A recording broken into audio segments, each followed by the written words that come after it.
All political and military figures in Venezuela should understand what happened to Maduro can happen to them, and it will happen to them if they aren't just, fair, even to their people. Venezuela has been attacked. Its president Nicolas Maduro and the first lady have been captured, flown out of the country. After months-long tactic of pressurizing the South American country and accusing it of trafficking drugs inside the United States, President Donald Trump finally ordered his military to carry out strikes inside Venezuela. Furthermore, under the now deposed dictator Maduro, Venezuela was increasingly hosting foreign adversaries in our region and acquiring menacing offensive weapons that could threaten U.S. interests and lives. And they used those weapons last night. Potentially in league with the cartels operating along our border. Ironically, the military invasion comes just days after Trump prayed for a peaceful 2026 at a New Year party.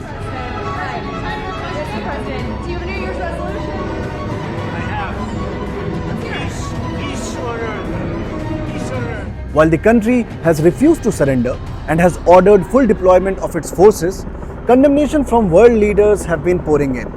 Putin, Jinping or Khamenei, America's invasion violating Venezuela's sovereignty is being called out by global giants. However, this attack brings back the memories of a similar invasion of a Latin American country by the United States more than 3 decades ago. The year was 1989. The man in White House was George H.W. Bush. The operation was named Just Cause. Charges were similar to that of Venezuela, and the country was Panama. 36 years have passed, but the US government seems to have replicated its tried and tested template once again.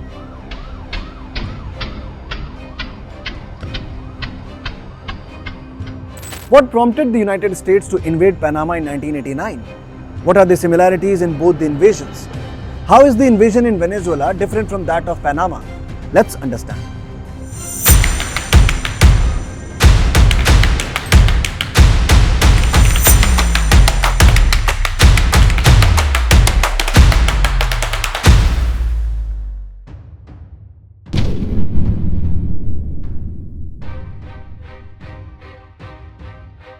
The story dates back to 1968. After military dictator seized power by coup, he appointed Manuel Noreiga as the head of the military intelligence. Several geopolitical commentators are of the view that Noriega was on the payroll of CIA. He assisted US interests in Latin America, helped Washington in curbing the spread of communism, and even went on to allow American military to set up listening posts in Panama. All was going well until Noriega came in contact of Colombian drug lords. The deals with the likes of Pablo Escobar started hurting Washington.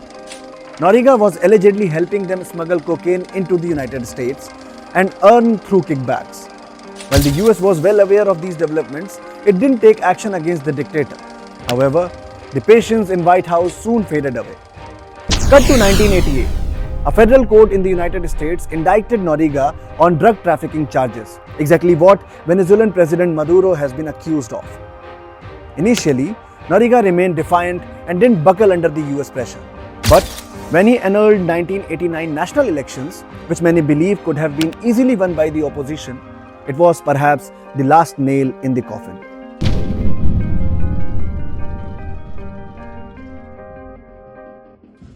The then US President George H.W. Bush ordered Panama's invasion to protect the American citizens and bring Noriega to justice. More than 20,000 troops were moved into the Latin American nation.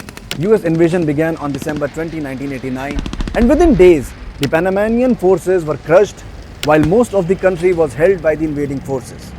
In order to avoid being captured by the US military, Noriega entered the Vatican embassy in Panama. However, on January 3, 1990, he finally surrendered. More than 20 American soldiers were killed in the operation. As per the official data, over 500 Panamanian soldiers laid down their lives. However, several NGOs and reports contest that figure and claim that death toll was in thousands. Many political commentators also describe US action as a murderous fun with gadgets. What followed next was not surprising either. He was taken to Miami, tried and convicted of drug trafficking. After spending more than 2 decades in American prison, Noriega died in 2017. Indeed, the foray in Panama was the largest US combat operation since the Vietnam War. After 36 years, history seems to be repeating itself in South American continent. It will be interesting to see if Maduro too meets a similar fate.